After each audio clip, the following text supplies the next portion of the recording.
জীবনটা খুবই অদ্ভুত। কখনো মেঘ, কখনো রোদ, কখনো বৃষ্টি, কখনো একদম শুকনা। তো প্রকৃতির যেমন পাল্টায় তেমন জীবনের প্রত্যেকটা সময়, প্রত্যেকটা মিনিট, প্রত্যেকটা সেকেন্ড চেঞ্জ হতে থাকে। এটাই স্বাভাবিক। প্রকৃতির নিয়ম, জীবনের নিয়ম, প্রত্যেকটা নিয়মই সীমাবদ্ধ। তো নমস্কার বন্ধুরা, কেমন আছেন সবাই? আশা করি সবাই খুব ভালো আছেন আর আমিও খুব ভালো আছি। তো দেশ এবং দেশের বাহির থেকে যারাই আমার ভিডিওটি দেখছেন তাদের সবাইকে পরিস কিচেন ব্লগে স্বাগত। তো আমার চ্যানেলটিতে আজকে যারা নতুন আসছেন বা আমার ভিডিওটি যারা নতুন দেখছেন তাদেরকে বলবো প্লিজ চ্যানেলটিকে সাবস্ক্রাইব করে চ্যানেলটির পাশেই থেকে যাবেন আর পুরো ভিডিওটি দেখে একটা লাইক কমেন্ট করবেন। আর যারা কিনা আমার পুরনো বন্ধু আছে তাদেরকে বলবো প্লিজ লাইক দিয়ে ভিডিওটি কন্টিনিউ করো এবং নতুন এবং পুরনো সব বন্ধুদেরকে আমার পক্ষ থেকে অনেক অনেক ধন্যবাদ। তো আমার সাথে যারা কাজ করছো বা আমি যাদেরকে চিনি পার্সোনালি বা ইউটিউবে এসে যাদেরকে দেখছি আমার মতন প্রতিনিয়ত ভিডিও আপলোড করছো বা ইউটিউবে কাজ করছো তাদের জন্য অনেক অনেক শুভকামনা রইল। অবশ্যই সবার পাশে থেকে অবশ্যই এগিয়ে যাব একদিন। তো সবাই আসলে সবার পাশে থাকতে হবে, এটাই স্বাভাবিক। তা না হলে কেউ কখনো একা একা এগিয়ে যেতে পারবে না। তো যাই হোক, আমি আমার ভিডিওটা শুরু করছি বিকেল থেকে। প্রায় বিকেল বললে ভুল হবে, সন্ধ্যা হয়ে যাচ্ছে। সন্ধ্যা থেকে আসলে আমার কাজগুলো আমি সারতে পারছিলাম না, আমার একটু খারাপ লাগছিল। তো বিকেলবেলা আমি ঘুমিয়ে গিয়েছিলাম। খাওয়া দাওয়ার পর আমি কখনোই সহজেই এখন ঘুমাইতে চাই না বা শুইতে চাই না। অবশ্য আজকে অনেকটা খারাপ লাগার কারণে আমি একটু রেস্ট নেওয়ার জন্য শুয়েছিলাম। তো সে ফাঁকে ঘুমিয়ে যাওয়ার কারণে কোনো কাজই করা হয়নি। তো এখন ঘুম থেকে উঠে সব কাজ করে নিচ্ছি। আর বিছানার চাদরটা পাতা হয়নি, আমি শুয়েছিলাম ওই খাটে। তো এই খাটে এসে দেখি বিছানার চাদর টাদর কোনো কিছুই পাতা হয়নি। তো বিছানার চাদর টাদর পেতে বিছানার উপর যে কাপড় চোপড় ছিল সেগুলোকে আমি সুন্দর করে ভাঁজ করে রেখে দিয়েছিলাম। তো অসুস্থতা লাগার কারণে আমি আর তারপরও ভিডিও কন্টিনিউ করিনি। তো পরের দিন সকাল হয়ে গেছে, এটা কিন্তু পরের দিনকার সকালের ভিডিও। তো ঘুম থেকে উঠে স্নান টান করে ঠাকুর পুজো দিলাম।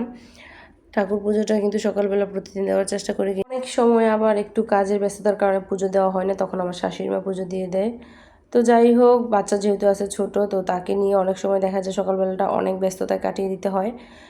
সে ঘুম থেকে উঠে অনেক সময় কান্নাকাটি করে, কোলে উঠে বসে থাকে, তখন তার বায়না রাখতে রাখতে অনেক কাজ এলোমেলো হয়ে যায়।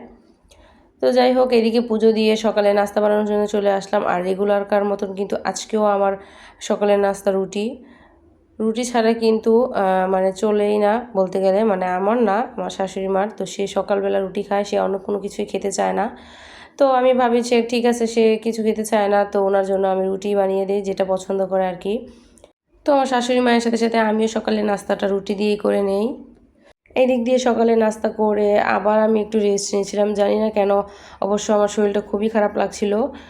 হয়তো ঘুম হচ্ছে না, অনেক দিন যাবৎ ঘুমাতে পারছি না। অনেক আপু বা দিদিদের ভিডিও দেখি রাতে বসে বসে, তারপরে নিজের ভিডিও এডিটিং করা, তারপর সেটার মধ্যে ভয়েস দেওয়া, এরকম করতে করতে আমার অনেক রাত্র হয়ে যায় ঘুমাতে ঘুমাতে। আসলে হয়তো ঘুমটা ঠিকমতো হচ্ছে না বিধায় আমি একটু দুর্বল হয়ে গেছি। তো সেটা কোনো ব্যাপার না, অবশ্যই ঠিক হয়ে যাব। কাজ তো করতে হবে। তো দুপুরে রান্নার জন্য আমি চলে আসলাম রান্নাঘরে। তো দুপুরে রান্না করে নিচ্ছি। আসলে যত অসুস্থতাই থাকি না কেন, নিজের কাজ তো নিজেকেই করতে হবে। আমার এমনিতে কোনো হেল্পিং হ্যান্ড নেই, নিজের কাজ নিজেই করি। আর আমার ঘরে যেহেতু মানুষজন বেশি না, অল্প মানুষ, তার জন্য আমি কোনো হেল্পিং হ্যান্ড নেইও না। আর আমার ঘরে তেমন কোনো কাজও নেই, তাই আর কি হেল্পিং হ্যান্ডে নিব, নিজের কাজ নিজেই করে বসে থাকি। মাঝে মধ্যে একটু খারাপ লাগলে আর কি কিছু করার নাই, তারপরও নিজের কাজ নিজেকেই করতে হয়।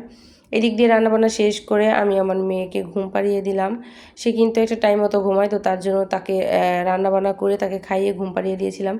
আর অনেক দিন আগে কিছু শিং মাছ এনেছিলাম, তো জ্যান্ত শিং মাছ কাটতে পারি না, তো সেগুলো আমি একটু করে ফ্রিজে রেখে দিয়েছিলাম। আজকে বের করলাম, বের করে এগুলোকে কাটার জন্য নিলাম। তো ফ্রিজে থেকে মাছগুলোকে বের করে আমি কেটে ধুয়ে আবার ফ্রিজে রেখে দিয়ে আসছি। আর এই যে এদিকে দেখুন, আমি এখানে এসে কিন্তু অনেকটা আবেগ আপ্লুত হয়ে গেছি, যেটা বলতে গেলে। কারণ বৃষ্টি হচ্ছে বাহিরে, তো জানলার পাশে এসে দেখি অনেকগুলা বাচ্চারা মানে বৃষ্টিতে সুন্দর করে তারা ফুটবল খেলছিল। তো তাদের এই খেলাধুলা দেখে আমার আসলে পিছনের কিছু স্মৃতির কথা মনে পড়ে গেল। পিছনের যে স্মৃতিগুলো ফেলে এসেছে সেগুলোর কথা মনে পড়ে গেল।